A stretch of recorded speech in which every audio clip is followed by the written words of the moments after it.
दोस्तों, ये देश बदल रहा है, ये देश आगे बढ़ रहा है, ये देश वर्ल्ड लीडर बन रहा है। हम बात कर रहे हैं भाई हमारे देश भारत की। इसमें किसी को कोई शक नहीं था कि जिस दिन हमारे देश के लोग जाग जाएंगे उस दिन ये देश एक बार फिर से सोने की चिड़िया बन जाएगी। बहुत लूटा हमें दूसरों ने सैकड़ों सालों तक, लेकिन अक्ल को चुराना किसी के बस की बात नहीं। दोस्तों, आज हम गर्व से कह सकते हैं कि हमारा देश वर्ल्ड लीडर बन चुका है। अमेरिका से लेकर ऑस्ट्रेलिया तक, चीन से लेकर चिली तक, हर जगह हमारे देश की ही बातें हो रही हैं। और बातें हो भी क्यों ना, जो काम दुनिया के किसी दूसरे देश ने नहीं करके दिखाया है वो काम आज भारत कर रहा है। दोस्तों, आज हम आपको हिंदुस्तान की आने वाले समय में टॉप 10 मेगा प्रोजेक्ट्स के बारे में बताने वाले हैं। आज हम आपको हिंदुस्तान की आने वाले समय की तस्वीर दिखाने वाले हैं। पिछले वीडियो की तरह इसमें भी आपका प्यार बरसा दीजिए भाई, और हाँ, इस वीडियो के अंत तक जरूर बने रहिएगा। राम मंदिर अयोध्या। दोस्तों, राम मंदिर अयोध्या के बारे में तो सबको पता ही होगा। अभी हाल ही के दिनों में प्रधानमंत्री नरेंद्र मोदी जी ने इस मंदिर को बनाने की प्रक्रिया की शुरुआत की। वर्षों का इंतजार खत्म हो चुका है और मंदिर निर्माण की नींव भी रखी जा चुकी है। हर कोई ये जानने के लिए बेकरार है कि निर्माण के बाद प्रभु श्री राम का भव्य मंदिर कैसा दिखेगा। आपको बता दें, मंदिर की लंबाई 268 फीट, ऊंचाई 161 फीट और चौड़ाई 140 फीट होगी। ऐसे में लोगों की उत्सुकता वाजिब है। मंदिर में 212 खंबे होंगे। पहली मंजिल में 106 खंबे और दूसरी मंजिल में भी 106 खंबे होंगे, जबकि हर खंबे में 16 मूर्तियां होंगे। आपको बता दें कि मंदिर में 2 चबूतरे भी होंगे।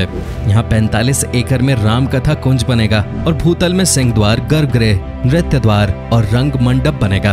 प्रथम तल पर राम दरबार की मूर्तियां लगेंगी और मंदिर में 24 दरवाजों का चौखट होगा। दोस्तों, अब राम मंदिर के साथ ही साथ अयोध्या की भी भव्यता बढ़ाने की तैयारी जोरों पे है। मंदिर की छत पर एक शिखर होगा जिसे भव्यता को ध्यान में रखकर बनाया जाएगा। मंदिर में 5 प्रवेश द्वार होंगे। रामलला की मूर्ति निचले स्तर पे ही विराजमान होगी।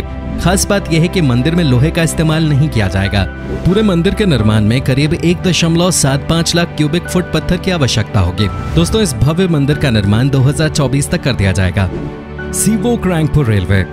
दोस्तों, हमारे देश में रेल की यात्रा को सबसे ज्यादा महत्व दिया जाता है। आज भी ट्रेन की इंपॉर्टेंस कितनी है इस देश में, ये बताने की जरूरत नहीं है। दोस्तों, देश के एक हिस्से सिक्किम को देश के रेलवे मानचित्र पर जोड़ने की बहुचर्चित सीवोक रैंकपुर रेल परियोजना शुरू करने की एक बार फिर से कवायद शुरू की गई है। भारत सरकार के रेल मंत्री पीयूष गोयल द्वारा पेश किए गए अंतरिम बजट में इस परियोजना के अगले 1 वर्ष के कार्य के लिए 200 करोड़ रुपए स्वीकृत किए गए हैं। सिक्किम के रैंकपो में राज्य का पहला रेलवे स्टेशन बनाने की तैयारी चल रही है। साथ ही ये भी बता दूं कि 44 किलोमीटर लंबे प्रोजेक्ट के ऊपर ऑलरेडी काम शुरू कर दिया गया है। रैंकपो में रेल पहुंचते ही इस राज्य के लोगों के साथ सभी को बहुत फायदा होगा। जी हां दोस्तों, रैंकपो से राज्य की राजधानी गैंगटोक 38 किलोमीटर की दूरी पर है, तो वहीं पाक्योंग एयरपोर्ट रेलवे स्टेशन से 21 किलोमीटर की दूरी पर होगा। कहने का मतलब यह है कि हर तरफ से आने जाने का रास्ता खुल जाएगा। दोस्तों, 44 किलोमीटर की यात्रा के लिए 28 पुल और 14 टनल्स बनाए जाएंगे। काशी विश्वनाथ कॉरिडोर।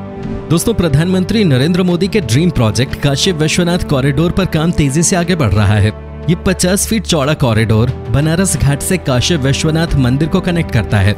इस प्रोजेक्ट को अगस्त 2021 तक पूर्ण कर जनता को समर्पित करना है और इस वजह से काम में तेजी देखने को मिल रही है। काशी विश्वनाथ धाम प्रोजेक्ट की लागत 800 करोड़ रुपए अनुमानित की गई है। ये प्रोजेक्ट 5000 स्क्वायर फीट में बनकर तैयार हो रहा है। मंदिर के कार्यपालक अधिकारियों के अनुसार ये परिवर्तन बड़ा है, लोगों को इसमें ढलने में थोड़ा वक्त लगेगा। इस प्रोजेक्ट को लेकर पहले एक बड़ी अफवाह उड़ाई गई कि मलबा गंगा में फेंका जा रहा है, जिसको लेकर बहुत विवाद हुआ था, लेकिन इस बात को लेकर कोई सच्चाई नहीं निकली। आज इस प्रोजेक्ट पर काम तेजी से चल रहा है और सब यही उम्मीद कर रहे हैं कि अगस्त 2021 तक इसे पूरा कर लिया जाएगा। Navi Mumbai international airport. दोस्तों, बहुत जल्द ही देश की इकोनॉमी कैपिटल सिटी मुंबई को दूसरा इंटरनेशनल एयरपोर्ट मिलने जा रहा है। ये ड्रीम प्रोजेक्ट बनने जा रहा है नवी मुंबई के पनवेल एरिया में। दोस्तों, ये इंटरनेशनल एयरपोर्ट 1160 हेक्टेयर लैंड पे बनाया जाएगा। 16,000 करोड़ की लागत से बनने वाले नवी मुंबई अंतर्राष्ट्रीय हवाई अड्डे की आधारशिला प्रधानमंत्री नरेंद्र मोदी जी ने रख दी है। रायगढ़ जिले से सटा ये नया हवाई अड्डा मुंबई के लिए दूसरा अंतर्राष्ट्रीय विमानन हब होगा। वर्तमान में छत्रपति शिवाजी अंतर्राष्ट्रीय हवाई अड्डा ही विदेशों के लिए सेवा देता है, जहां यात्रियों की भीड़ अधिकतम स्तर तक पहुंच चुकी है। उम्मीद की जा रही है कि यह प्रोजेक्ट 2023 तक पूरा हो जाएगा। इस प्रोजेक्ट के बनते ही छत्रपति शिवाजी अंतर्राष्ट्रीय हवाई अड्डे पे भीड़ कम हो जाएगी। मायापुर वैदिक टेम्पल। दोस्तों, पश्चिम बंगाल के नदिया जिले में स्थित मायापुर में विश्व के सबसे बड़े मंदिर परिसर का पहला फ्लोर बनकर तैयार हो गया है। इसके अगले महीने श्रद्धालुओं के लिए खोले जाने की योजना बनाई गई है। द टेम्पल ऑफ वैदिक प्लैनेटेरियम अपने आप में दुनिया का सबसे अनोखा मंदिर होगा। इसे आप आधुनिक समय का एक विशाल महल कह सकते हैं जो अनोखे झूमरों से सुशोभित है। तकनीक के इस्तेमाल से यहाँ हो रहे पूजा पाठ और अन्य धार्मिक कार्यक्रमों का दुनिया भर में सीधा लाइव प्रसारण होगा। मंदिर का पुजारी फ्लोर आकर्षण का विषय है। 1 लाख स्क्वायर फीट में फैले परिसर में 2022 तक निर्माण कार्य पूरी तरह खत्म कर लिया जाएगा। Mayapur international society for Krishna consciousness यानी कि इस्कॉन का मुख्यालय है और यहाँ इस मंदिर का निर्माण भी उसी का एक भाग है। इस मंदिर के निर्माण का कामकाज आज से 1 दशक पहले शुरू हुआ था। इसका मुख्य गुंबद विश्व के किसी भी मंदिर का सबसे बड़ा गुंबद होगा। मंदिर के निर्माण में अब तक 2 करोड़ किलो सीमेंट का प्रयोग किया जा चुका है। फिलहाल मंदिर के पुजारी सेवा केंद्र को खोला रखा गया है। आपको बता दें कि इस मंदिर का उद्देश्य है कि तकनीक के माध्यम से पूरी दुनिया में वैदिक ज्ञान का प्रचार प्रसार किया जाए। 380 फीट के इस मंदिर में स्पेशल ब्लू बोलिवियन मार्बल का प्रयोग किया जा रहा है। इस मंदिर में एक समय में एक फ्लोर पे 10,000 श्रद्धालु पूजा पाठ, नृत्य, ध्यान और भजन कीर्तन का कार्य कर सकते हैं। मंदिर में एक साथ 20,000 लोगों के रुकने ठहरने की व्यवस्था होगी। Pradeep Haldia Durgapur LPG pipeline project.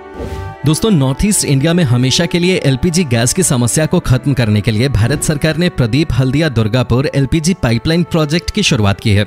दोस्तों, इस प्रोजेक्ट के तहत पश्चिम बंगाल से लेकर ओडिशा और बिहार में एलपीजी गैस की सप्लाई घर घर पहुंचाई जाएगी। जी हां दोस्तों, याद रहे कि कुछ दिनों के बाद गैस सिलेंडर का कॉन्सेप्ट ही खत्म हो जाएगा। आपको बता दें कि यह परियोजना 661 किलोमीटर की है। उत्तर बिहार के लोगों को अब एलपीजी गैस की आपूर्ति में कोई समस्या नहीं होगी। इंडियन ऑयल कॉर्पोरेशन के मुजफ्फरपुर बॉटलिंग प्लांट को अब पाइपलाइन से गैस की आपूर्ति होगी। इसके लिए मुजफ्फरपुर प्लांट को पारादी, हल्दिया और दुर्गापुर को पश्चिम बंगाल एलपीजी पाइपलाइन से जोड़ा जाएगा। दोस्तों, इस प्रोजेक्ट पर तकरीबन 1 लाख करोड़ रुपए खर्च किए जाएंगे। इसे आने वाले 2 सालों में खत्म करने की योजना है। वाकई में इस प्रोजेक्ट के तैयार होते ही बंगाल, ओडिशा और बिहार के लोगों को बहुत फायदा पहुंचने वाला है। Dedicated freight corridor.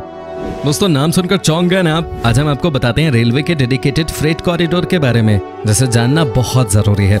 दरअसल भारतीय रेलवे के माल ढुलाई परिचालनों में बदलाव के लिए डेडिकेटेड फ्रेट कॉरिडोर को लाया गया है। ये 2 तरह से लागू किया जा रहा है, पश्चिमी डेडिकेटेड फ्रेट कॉरिडोर और पूर्वी डेडिकेटेड फ्रेट कॉरिडोर। ये दोनों डेडिकेटेड फ्रेट कॉरिडोर्स वर्ष 2017-18 से प्रारंभ होकर अगले 4 वर्षों में पूरा होने के साथ ही भारतीय रेल के माल ढुलाई परिचालन में भारी बदलाव लाएंगे। दोनों परियोजनाओं के चालू होने से न सिर्फ रेलवे को माल ढुलाई या फ्रेट परिवहन में अपनी बाजार हिस्सेदारी को पुनः प्राप्त करने में मदद मिलेगी, बल्कि साथ ही ये माल ढुलाई की कारगर, विश्वसनीय, सुरक्षित एवं किफायती व्यवस्था की भी गारंटी होगी। माल ढुलाई से संबंधित इन 2 कॉरिडोर्स के चालू होने से परिवहन की इकाई लागत में कटौती होने, छोटे संगठन और प्रबंधन की कम लागत होने और ऊर्जा की कम खपत से रेलवे के परिचालनों में मूलभूत बदलाव आएगा। दोस्तों, ये ध्यान देने योग्य है कि 2 डेडिकेटेड फ्रेट कॉरिडोर्स से रेलगाड़ी की अधिकतम गति 100 किलोमीटर प्रति घंटा हो सकती है। वाकई में ये दोनों कॉरिडोर बनते ही माल ढुलाई और सप्लाई चेन में बहुत बड़ा पॉजिटिव परिवर्तन देखने को मिलेगा। Rohtang tunnel project. दोस्तों, सबसे पहले तो आपको बता दूं कि इस प्रोजेक्ट का नाम बदलकर अब अटल टनल प्रोजेक्ट कर दिया गया है। ये टनल हिमाचल प्रदेश के रोहतांग को सीधे लेह से जोड़ता है। अटल सुरंग के निर्माण पर करीब 4,000 करोड़ रुपए खर्च होंगे और शुरुआती चरण में सुरंग के निर्माण लागत लगभग 1,400 करोड़ रुपए आंकी गई थी। अटल सुरंग के ठीक ऊपर स्थित सेरी नदी के पानी के रिसाव के कारण अटल सुरंग के निर्माण में लगभग 5 साल की देरी हुई। दोस्तों, अटल सुरंग का निर्माण सीमा सड़क संगठन कर रही है और निर्माण कार्य साल 2021 तक पूरा हो जाएगा। इस प्रोजेक्ट के पूरा होने पर सभी मौसम में लाहौल और स्पीति घाटी का सुदूर क्षेत्रों से संपर्क बना रहेगा। इससे मनाली और लेह की दूरी भी 46 किलोमीटर कम हो जाएगी। रक्षा मंत्रालय के अनुसार अटल सुरंग 8.8 किलोमीटर लंबी है और ये करीब 3,000 मीटर की ऊंचाई पर बनाई गई विश्व की सबसे लंबी सुरंग है। बता दें कि अटल सुरंग का निर्माण जल्द ही पूरा होने वाला है। टनल बनने से बर्फबारी के कारण साल के 6 महीने तक दुनिया से कट जाने वाला जनजातीय इलाका साल भर दुनिया की हलचल से जुड़ा रह पाएगा। काची दरगाह बिदुपुर ब्रिज। दोस्तों, बिहार के लोगों के लिए एक और अच्छी खबर है। बिहार की राजधानी पटना में गंगा नदी पर 4 नए पुल बनेंगे और चारों पुल कुल मिलाकर 24 लेन के होंगे। तय किया गया है कि अगले 4 सालों में चारों पुलों को तैयार कर लिया जाएगा। फिलहाल गंगा पार कर पटना आने जाने को अभी 6 लेन के पुल हैं, जिसमें से 4 लेन ही चालू हैं। इसमें जेपी सेतु और गांधी सेतु के पूर्वी हिस्से का 2 लेन का पुल शामिल है। गांधी सेतु के एक हिस्से के 2 लेन अभी मरम्मत के कारण बंद हैं। बताया जा रहा है कि इसी महीने गांधी सेतु के पश्चिमी लेन से आवाजाही शुरू हो जाएगी। हालांकि इस पर निर्माण कार्य शुरू होने पर पूर्वी लेन को तोड़ दिया जाएगा। इस वजह से गांधी सेतु पर केवल 2 लेन ही आवाजाही के लिए उपलब्ध रहेंगे। योजना के मुताबिक गांधी सेतु के समानांतर 4 लेन का नया पुल बनेगा।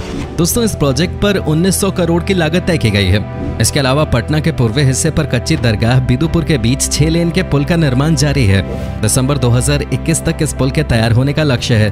तैयार होने के बाद केबल पर टिका हुआ ये बिहार का सबसे लंबा 9.76 किलोमीटर का पुल होगा। Sahibganj Manihari 4 lane bridge.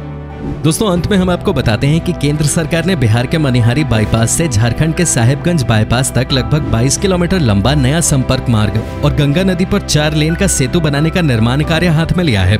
इसमें पुल की लंबाई 6 किलोमीटर होगी। नए रास्ते और पुल का निर्माण 1954.77 करोड़ की लागत से होगा, जिसमें जमीन अधिग्रहण, पुनर्वास और निर्माण से पहले के कार्य के खर्चे भी शामिल हैं। बताया जा रहा है कि इस परियोजना का कार्य 4 वर्ष में पूरा होगा। इस हिस्से में गंगा नदी पर पुल दोनों राज्यों की पुरानी मांग है। पुल और सड़क निर्माण की जिम्मेदारी नेशनल हाईवे अथॉरिटी को दी गई है। साहिबगंज की ओर से 7.5 किलोमीटर और मनिहारी की ओर से 8.5 किलोमीटर अप्रोच रोड होगा और इसकी चौड़ाई 28 मीटर होगी। पुल निर्माण करने वाली कंपनी को लागत का 40% NHAI देगी और बाकी 60% वो खुद खर्च करेगी। बाद में 15 साल तक वसूले गए टोल टैक्सेस की भरपाई की जाएगी। दोस्तों, ये थे कुछ मेगा प्रोजेक्ट्स जिसे आप आने वाले कुछ सालों में हमारे देश में देख सकते हैं। इनमें से कौन सा प्रोजेक्ट आपको सबसे जबरदस्त लगा, हमें कमेंट्स में जरूर बताएं। अगर आपको प्यार है हमारे देश से तो कमेंट में जय हिंद लिखना ना भूलें। वीडियो अच्छी लगी तो इसे लाइक कीजिए और अगर नए हैं तो हमारे चैनल को सब्सक्राइब जरूर कीजिए। फिलहाल मिलता हूँ आपसे अगले वीडियो में, तब तक के लिए bye bye and take care.